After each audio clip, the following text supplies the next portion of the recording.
have with us Molly Lieberman from Loop It Up. Molly is the founder and executive director of Loop It Up Savannah, a community arts and enrichment nonprofit which provides workshop experiences to children and families.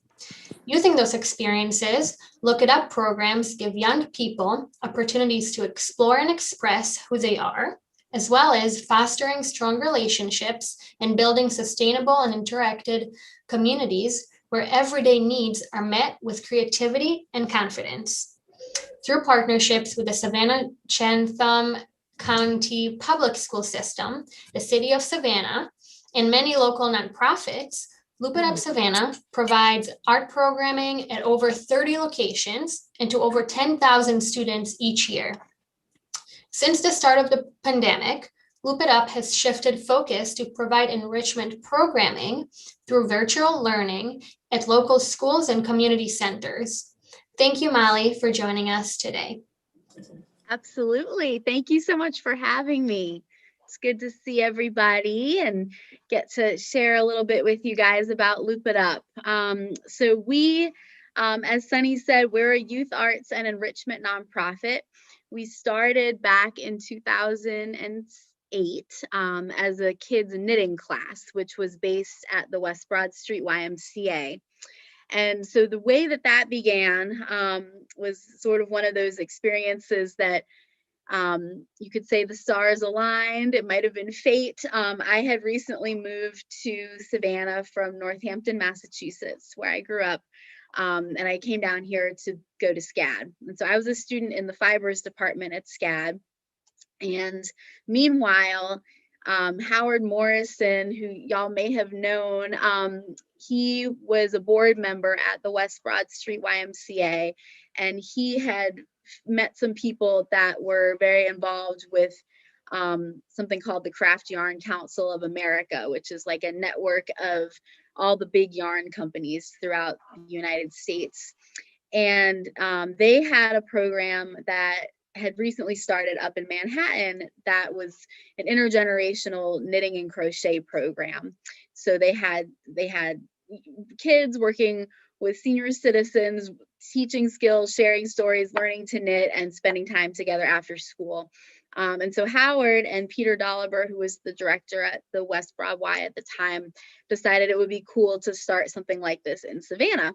So fortunately for me, Howard, who is sort of a real connector of people and ideas, he came over to my department at SCAD and just asked if anybody would like to come and volunteer with this kids knitting program at the Y. So I went over there as, a 19-year-old and immediately fell in love with the kids that were there, with the families that were there. And there was just something about it that immediately made me realize, okay, I'm here for a reason. This is the place I'm supposed to be. These are things I'm supposed to be doing. These are people I'm supposed to be with. So I ended up staying at the Y and eventually becoming employed by the Y and starting this experience known as Loop It Up. And so initially we were just doing knitting and crochet, but pretty quickly I realized that the kids had a lot of stories to tell and a lot of experiences to share, and that having opportunities to use art as a real outlet to tell those stories and share those experiences, this would be a great opportunity for that. So we sort of strayed from how we began, and we started doing a lot of painting and collage projects, sculpture projects, writing projects, really anything that would give them a chance to share what was going on in their life, in their house, in their neighborhood, or just within themselves. And that really very quickly took off. Lots of kids started coming to the program. We were working with a couple different groups every day after school, and then we started working with the students in the early learning center there, and then eventually started working with other community centers and schools that were in the surrounding area. So when in 2015, I decided to leave the Y and make Loop It Up its own nonprofit, we had this really extensive network of relationships with schools throughout Chatham County, lots of different nonprofits, community centers. And the idea when we became our own organization was that we would bring these experiences into classrooms through and into neighborhoods throughout our community. So the goal of Loop It Up has always been, very much focused on art and giving kids access to art and creative experiences. But it's also been about just understanding communities and supporting communities to sort of be their fullest, brightest self. And so we do that at this point, and I say this point as in before COVID, so I'll talk about pre-COVID and then what we've gone through in the last year. But so before COVID, we, as Sunny said, we usually work with about 30 different schools and community centers each year.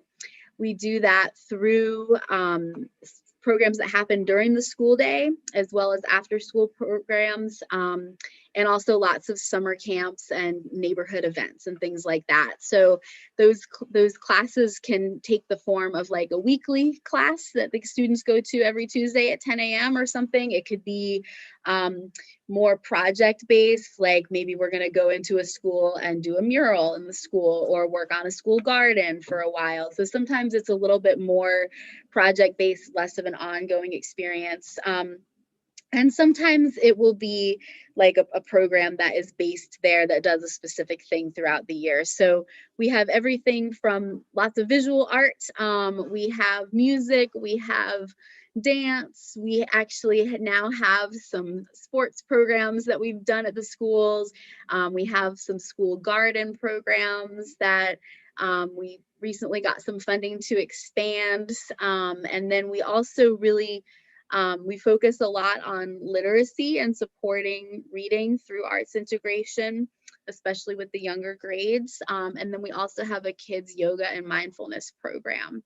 So all of this stuff came about because, we started somewhere. You always have to start somewhere. At the beginning, we started with the knitting, and then quickly we realized, okay, it's time for us to expand to different mediums, give kids additional opportunities.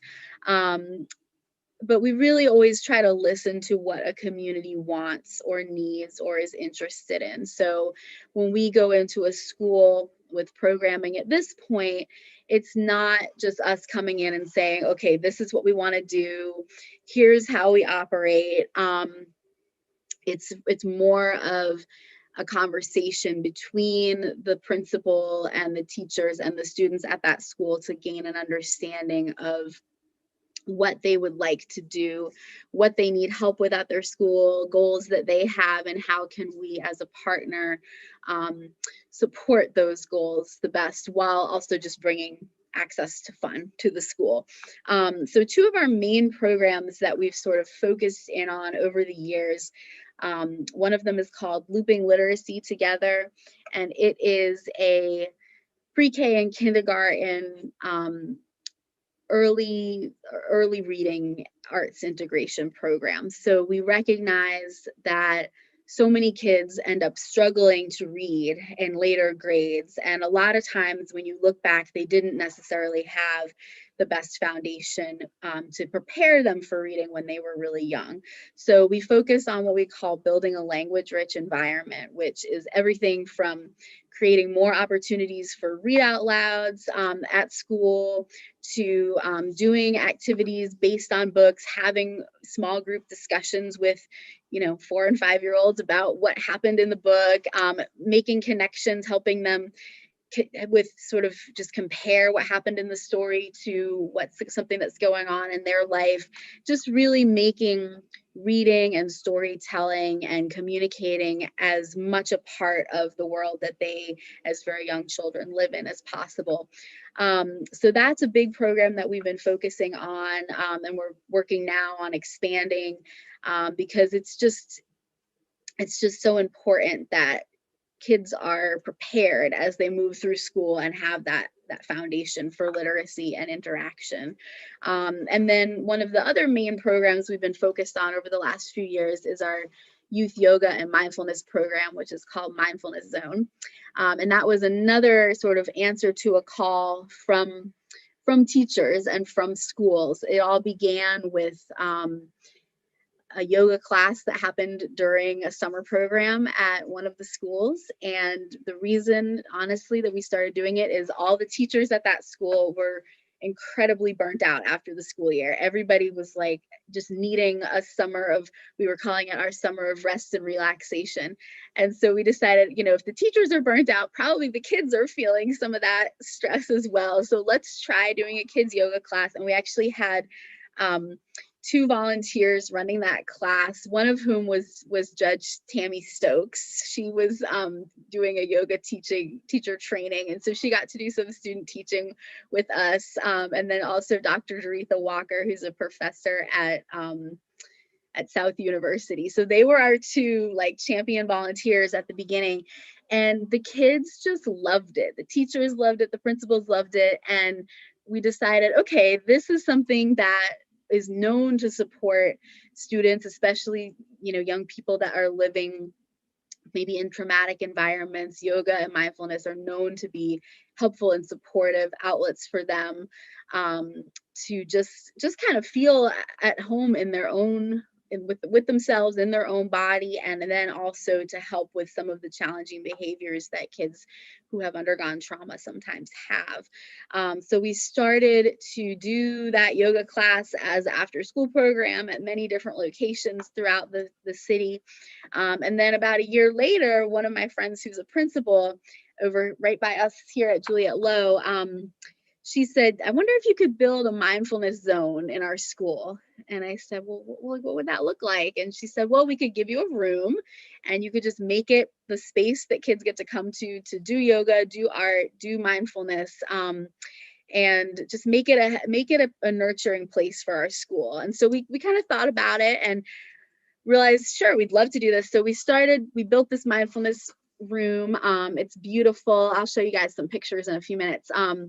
But we built this space and it just became part of what goes on in the school. And then teachers at the school wanted to learn some of the techniques that we were doing in their own classrooms. So, as I said before, everything that we do is very, very much based on people and relationships, what students and teachers and families want or need or are interested in. We try to follow that enthusiasm as much as we can and build our programs to just follow their interests. And so we always have tons of kids and tons of teachers that want to participate because it really is an answer to things that they have asked for and things that they're looking for. So things were going beautifully before the pandemic. We had classes everywhere, every week. We just kind of work around the clock with kids of all ages. And then, of course, here came COVID-19, snuck up on all of us. And, it snuck up on us. We had fortunately just gotten in our fundraising gala literally the last weekend that anybody really did anything around here. So we were very fortunate to do that. And then we were just all sort of catapulted into this. And I had a conversation with the mayor about what we were looking at. How long is this going to last? What do we think this is going to look like for our community? And he said to me, I think we're going to be in this for a while. And what are you going to do? And I said, I don't know. And he said, well, maybe you should do virtual crafts.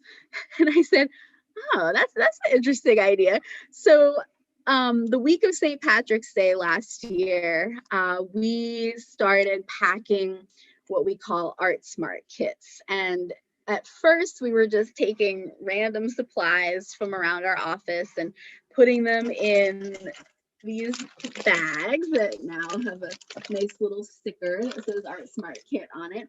And we thought we were going to be maybe passing them out for a few weeks, just to give kids something to do and to kind of stay connected while they were home, what we thought would be for a few weeks.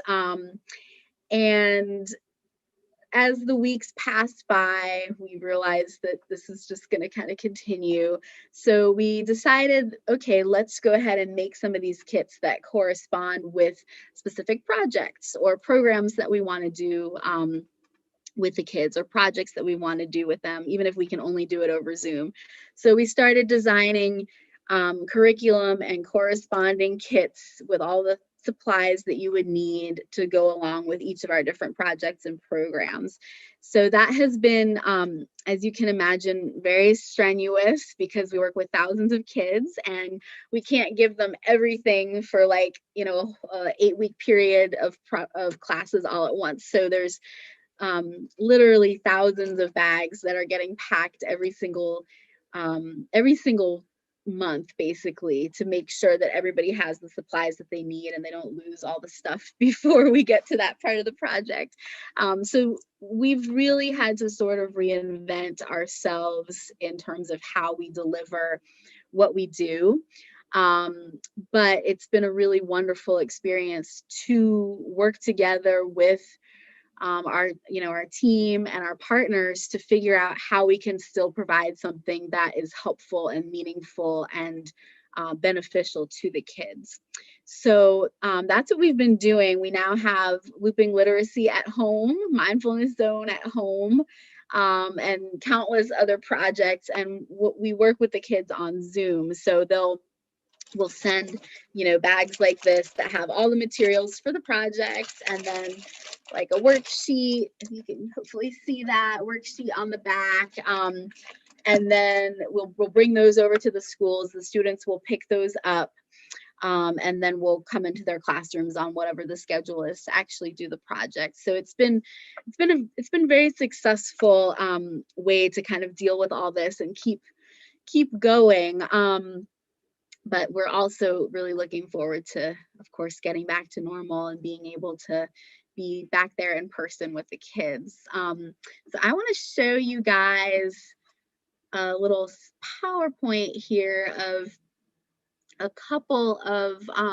just a couple photos. These are all from before the pandemic, but let's see. Can everybody see that okay? I think so. Yeah, okay, perfect. So this of course is our logo, which I mentioned just because this was made from a drawing that one of the students made a long time ago. So we were able to take this drawing and turn it into the right kind of file to be our logo. So I always think of her whenever I see it. This is actually one of our favorite things to do, painting murals at the school. So this is at Gadsden Elementary. This is in the mindfulness zone classroom that we started at Gadsden right before the pandemic hit. So this is still half painted, waiting for us to get back to it. Another mural project. We do lots of community events and we get to display the students' artwork at those events. So here's an example of a mural that the students made for a Martin Luther King Day event. A little drawing project here. This is a collage project that we did with some students at a middle school. We work mostly with elementary and preschool students, but we also do some with middle and high school kids, both within the school system. And then we also have a partnership with juvenile court, which allows us to really connect with kids that are oftentimes just needing an outlet, needing something to get involved with that really speaks to them or feeds them.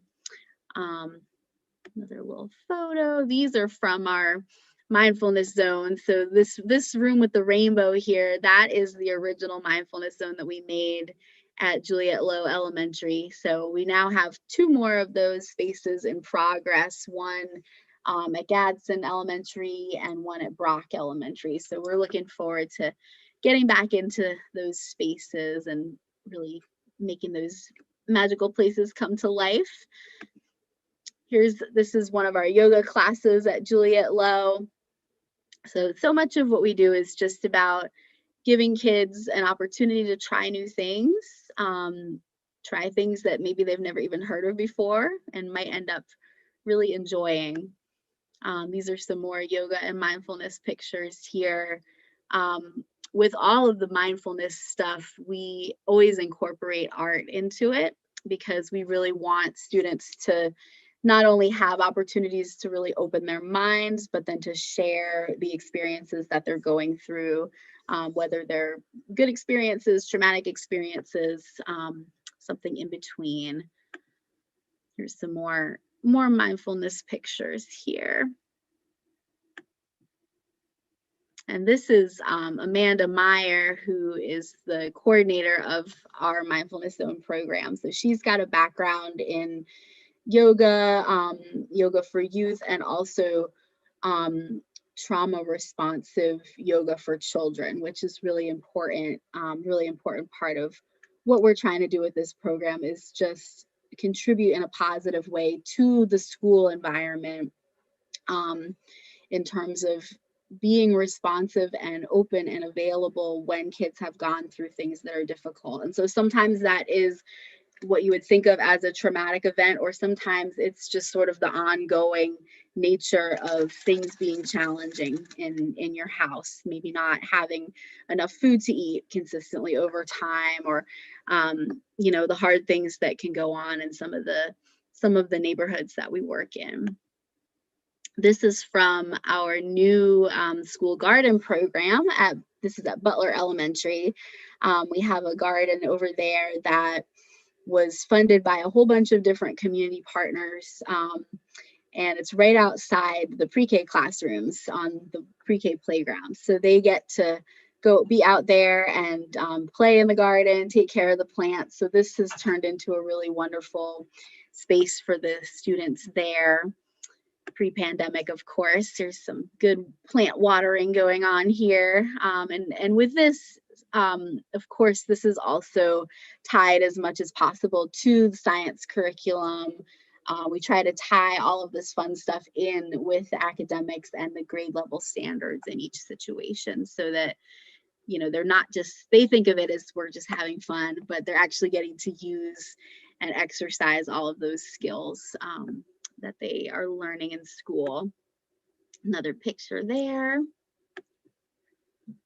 We work a lot with different volunteer groups. We have a staff, a paid staff that actually teach and implement all of the programs, but we depend heavily on volunteer groups who come in and help some of these bigger projects happen. So this garden project was funded and volunteered in by both the Junior League and also a grant and partnership that we had with Target.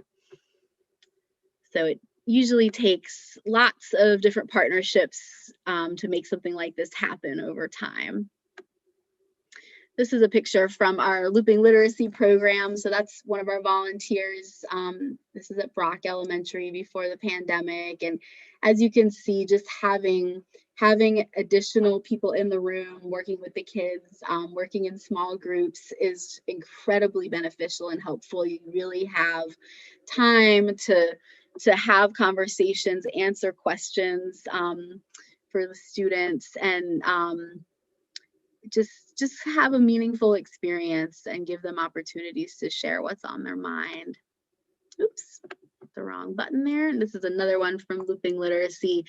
The beauty of this program was that we had about 30 volunteers that would come into the school, and they were part of what we called the community reading squad.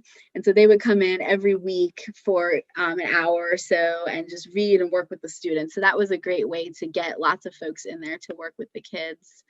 This is, you might know Whitney Shepherd. She owns Green Truck, the hamburger restaurant. So she was one of our Looping Literacy volunteers. This is Amanda Montford, who owns Savannah Drywall. So she, very busy person that made some time to come in on a weekly basis and work with us. Just lots of fun stuff with the little people. We also try to do as many celebrations and art shows and events that both showcase what the students are doing to their families and their community, but also to the broader community as possible. So this is from a pre-K graduation celebration that happened at West Broadway a couple years ago. You can see back behind the students, there's all of their artwork on display, and they're doing some performances of songs that they had been learning in our music class throughout the years. So we tried to create as many opportunities to share what we're doing, share what's going well, give young people an opportunity to be proud, give parents an opportunity to be proud of their kids, and just to kind of add positively to the story of what's going on. Because we work primarily with Title I schools and in high poverty, low wealth neighborhoods. So of course there's a pretty loud and clear story that is often told about some of these places in our city. And of course, we know that there's so much more than that. It's not to say that the things that are hard aren't hard, but there's so much more. There's such a rich culture. There's so many wonderful things going on with families and within schools all the time. And so we really see it as one of our responsibilities is just to kind of lift all of that up and make sure that that is known loud and clear. So that's a big piece of this, and that kids have things to take pride in about where they are from. These are some pictures from a partnership we have with Juvenile Court, which is called Work Readiness Enrichment Program. And this program it's kind of like a juvenile reentry program, as in students that have been court involved and are now trying to get back to how they want their life to be. So they are catching up on school. They're also receiving counseling and other services like that. And then we partner with them, as well as deep partners with them, to provide enrichment opportunities. So we learned pretty easy on that one of the main ways that kids could be engaged was by making products that they saw as valuable or that they could sell. So we started this whole sneaker customization project. You see one of the young men here painting shoes, and they practiced on some less expensive shoes, and then at the end of the year they got a really nice pair of Air Force Ones that they got to customize once they felt confident in their skills. But these are some of the other shoes that they had worked on over the year. And here's just another couple snapshots of some of our projects and programs. This is one of our cooking classes here. This looks like a looping literacy project in the middle. This is a fun one. Last year, before the pandemic, we were working with Fletcher Gaddy, who's here in the middle. He's a student at Savannah Arts Academy, and he's also an Eagle Scout. And so for his Eagle Scout project, he designed this violin curriculum for third graders. So we had this third grade violin club that about 10 kids got to participate in, which is another great example of how the community can become involved and really provide something unique that was not there before. So we loved that. Looking forward to getting back to that one. Some good pictures there. Here's another community partnership. The Collegiate 100 chapter that is at Armstrong was doing a boys club partnership with us at Hubert Middle School. So the college students would come in every week. They would come up with projects and conversations to have with the boys. And as you can see, that was something really special to the students there. There's some more stuff that they were doing. Same thing there. Here's an example of a cool project that we did with the city. So these are wooden planters, and they were built by, I'm not sure who they're built by, a local carpenter built these, and then we got them and the students got to customize them. And then they were given out to residents on the east side, along with fruit trees and rose bushes and things like that. So this was like a really great example of a citywide initiative that had lots of different partners, including our students. And so what's cool about this is that these are all around town.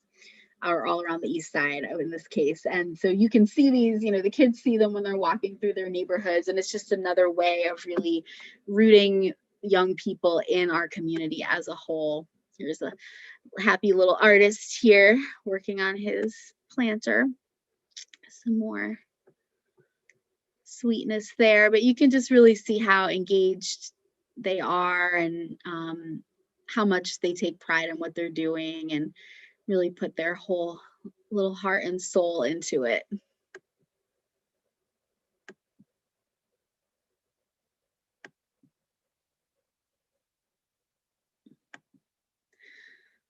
And this one, I think this is our last picture. This is from another collaboration that we do with Oceana and the Tybee Island Marine Science Center to bring education and awareness to the North Atlantic right whale, and which is a whale that's comes down here in the wintertime and has its babies down here, and they're actually endangered, and so there's a big effort to educate young people about endangered species and what they can be doing to be more supportive and environmentally friendly. So this was a mural that we did with some elementary school kids, which they came up with the concept that it was their job as young citizens to lift up this whale and share the information about the whale and what people could do to be more helpful and take better stewards of our environment.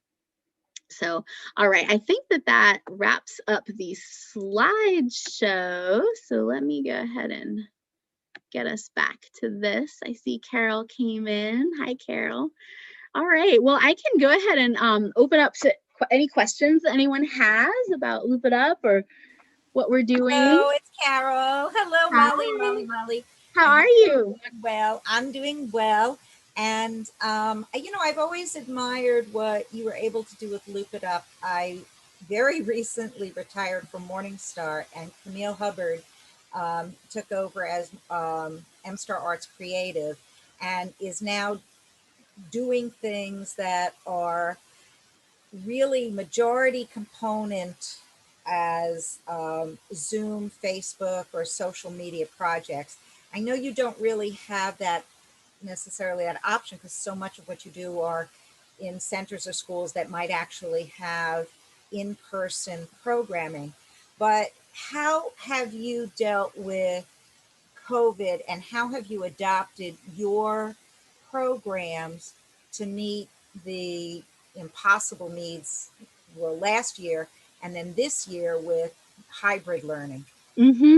Yeah, so we actually are 100% virtual programming right now, because even though all those pictures I was showing were from pre-COVID just now, but we are 100% virtual because there's just been so much back and forth in terms of who's in the building, who's at home, and our school district is really trying to minimize the number of extra people that are in the building, so we wouldn't be able to go in anyway. So we have been making what we call Art Smart kits that look like this, and they have all of the specific materials that are required for whatever project we're doing, and we work with the students on Zoom. It's pretty similar to what Camille's doing, I think. And I actually think she's going to join us and help teach one of these programs that we're starting in the next couple of weeks with this. So we've had some good success with that. It's of course not the same as being in person, but we've created at-home versions of most of our projects and programs at this point. And it's gone well. We this semester alone, we will probably work, let's see, we're working with 1,000 pre-K and kindergarten kids virtually, and then we'll work with about probably another 1,000 with our yoga and mindfulness program. So it's going well. It's a lot of work. I shared earlier the strenuousness of packing all the kits and everything has been an epic experience, but we've really been able to lean on volunteers to help us with that, and that's been a great volunteer opportunity because people can pack the kits at home. So we've figured out a way to kind of get all of that done without being together, without congregating. And it's a great way to be part of something big in your community while still staying safe. So that's the short answer to the question. We've also made some videos of our programming because we want it to be as accessible as possible. So even if a child can't log into the Zoom, they can watch a video and it'll lead them through the project at home. Okay, I'd like to ask you a question. Sure. This is not just an after-school activity, is it? No. No, it's in school. So you're telling me that these services are not offered by our public schools? Music and art are not part of the curriculum? They are. We're very fortunate in Chatham County. Every school does have an art program and does have a music program. The types of projects that we do tend to be a little bit different than what they're able to do in the classroom with the whole school, so it'll be a more in-depth project, like a big mural project or something like that really requires additional resources to what the schools may have. So a lot of times what we do piggybacks on what the schools are already doing. So for example, like at Myers Middle School, they had their media specialist there was doing just a whole bunch of stuff to make the media center more welcoming and fun for the kids. And so we were able to go in. This also got interrupted by COVID, but we started it, do a big mural project with them to make that space really feel like their own. So what we do is additional to the art and music curriculum that our school district has. But I think it adds a whole nother dimension to it, and it just gives more opportunity for kids to participate in all of these different things. This takes place during the school day or as an after-school project? It's actually both. We have some programs that take place during the school day, and those tend to be the ones that are very specifically tied to like the Georgia Standards of Excellence, the grade level standards. So the reading programs will happen a lot during the school day. Our mindfulness program happens a lot during the school day because we work in partnership with the behavior specialists and are supporting kids that already are receiving services in the school. And then we also have some that are after school. And then we have summer camp as well. Where do you hold summer camp? So we basically bring the service into the different camps throughout the city. So sometimes we will provide art programming at all of the city community centers that have camps. Or the school district has a program called 21st Century, which is both an after school and a summer program that's free to all of the students to participate in. And so the school district contracts with us to bring the art and the enrichment into that. So that's how we get all of those different locations. There's existing programs, and then we come in with an art program, a cooking class, a gardening program, something like that. Okay.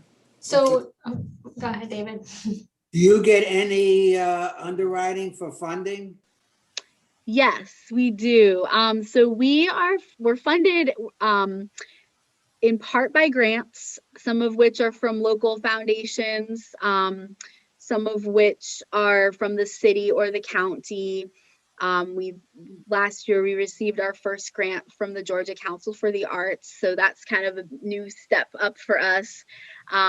We're putting in our first application to United Way this year, which is also exciting.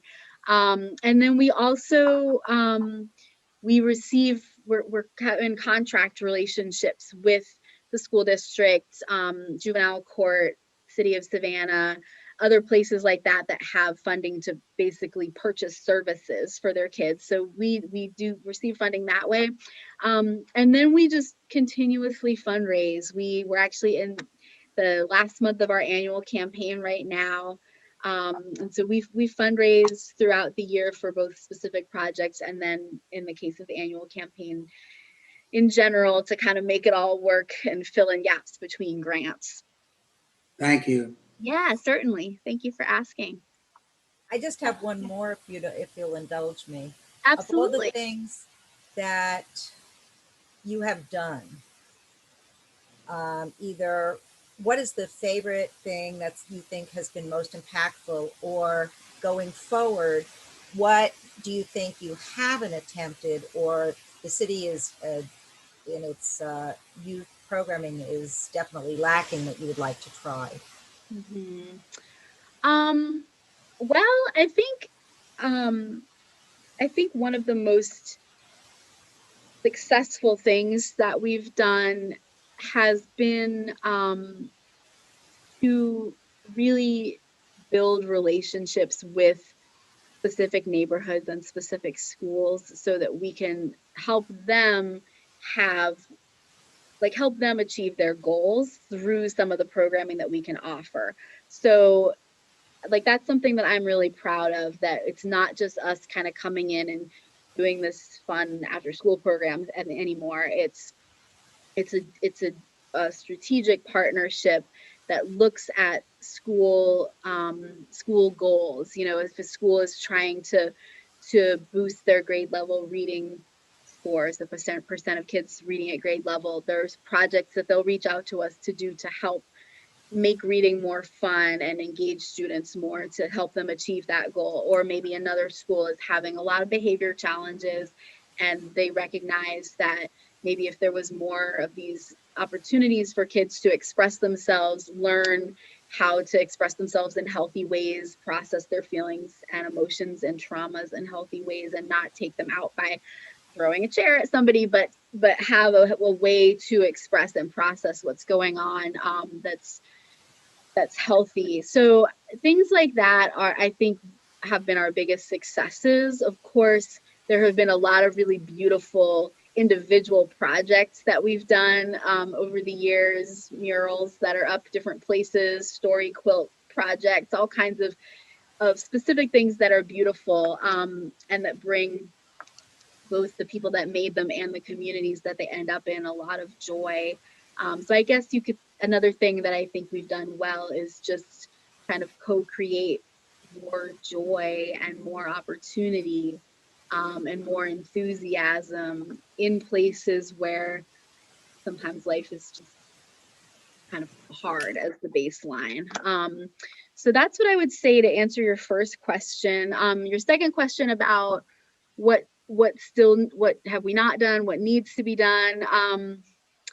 I mean, we do a lot right now, but there's always more. I would really like to just have sort of a continuous presence in all of the schools that we work with, and have programs that are happening, year round at every single one of them.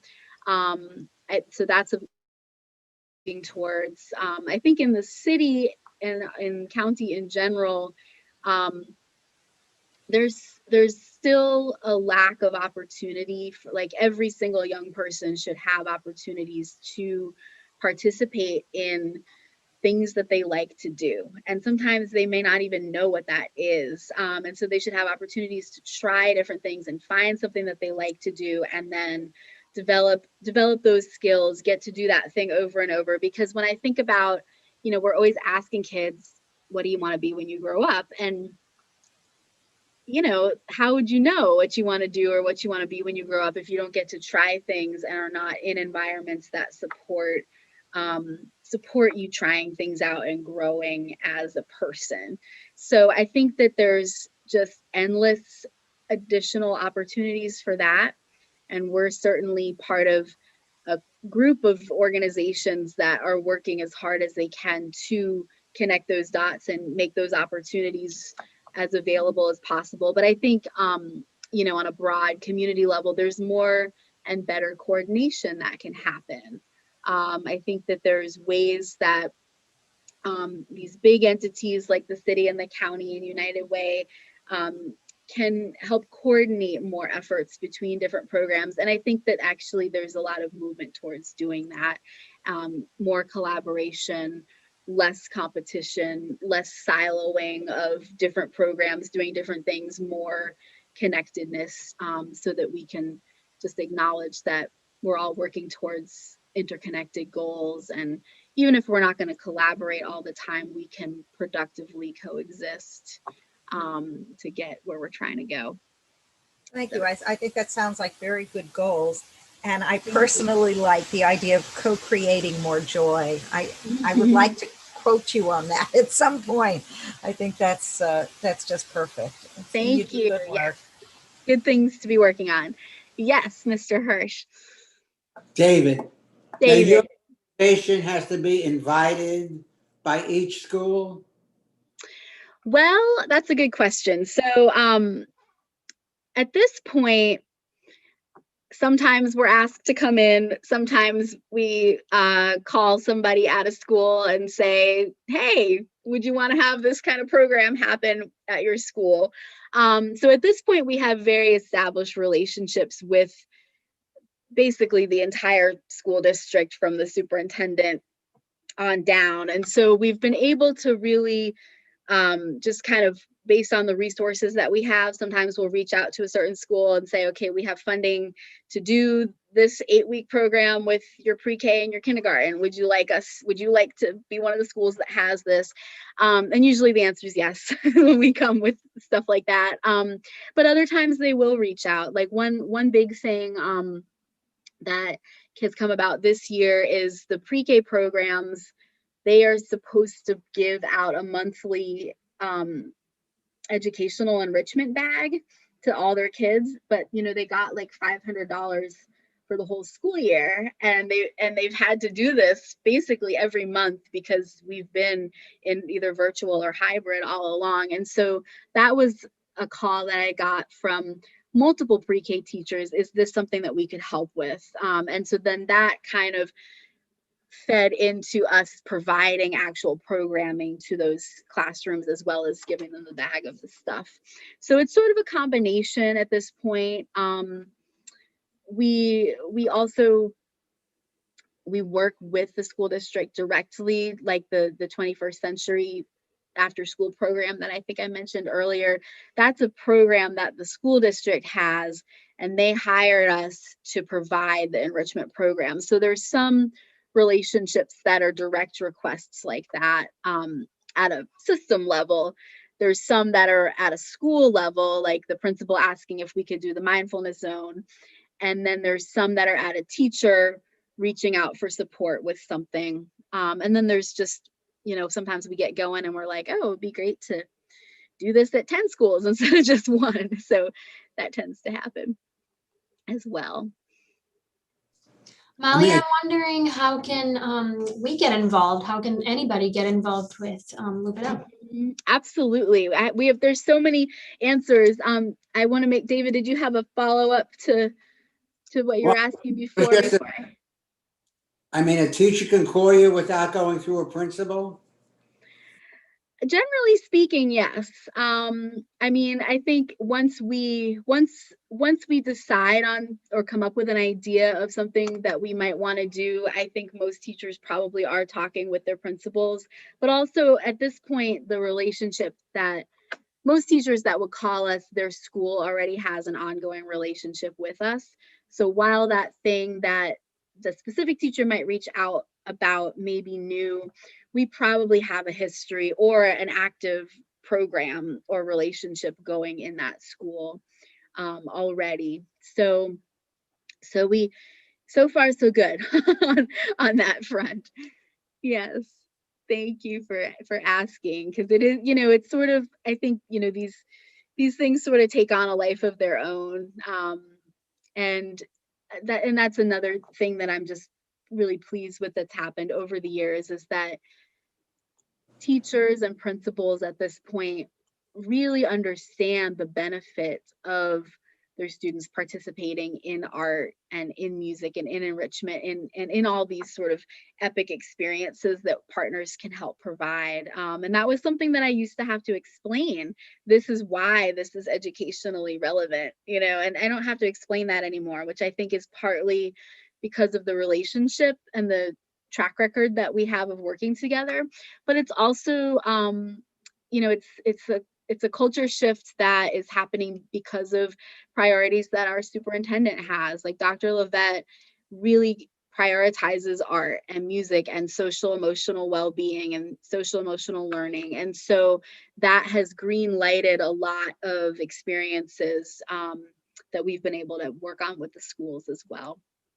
So yeah, it's good. It's exciting at this point. So Sunny, to answer your question about how people can get involved, there's lots of ways. The biggest hands-on thing that we need right now is help packing the art kits, because as I mentioned, we're packing at least 2,000 every month for the rest of this school year. So we have developed a really easy way for people to help with that at home. Our outreach coordinator, Carmen, does like a weekly email of these are things that we need help with, and you can come and pick up a box, and that might be like you take home a box of 100 little bags. And here, I'll show you, like every kit has a drawing bag in it like this, which has markers and crayons and beads and things like that. So you could take home all the supplies to pack these, and then you would just return them to us when you're done. So that's a big way that people can get involved right now. We also have lists of the supplies that we need to collect. So we can share a wish list. If anyone wants to purchase things or send stuff to us, that's always welcome as well. And then we also have sponsorship opportunities for pretty much everything that we do. Pretty much everything that we do is a combination of specified funding, like from a grant or a contract, and then donations from individuals or businesses that want to see that thing happen. So we have everything from sponsoring a specific book that we need to buy 100 of to go in the kits, to sponsoring something like a garden or a mural project like that. So I can definitely send more information about those opportunities if that would be something y'all would be interested in. Does anybody have any other questions for Molly?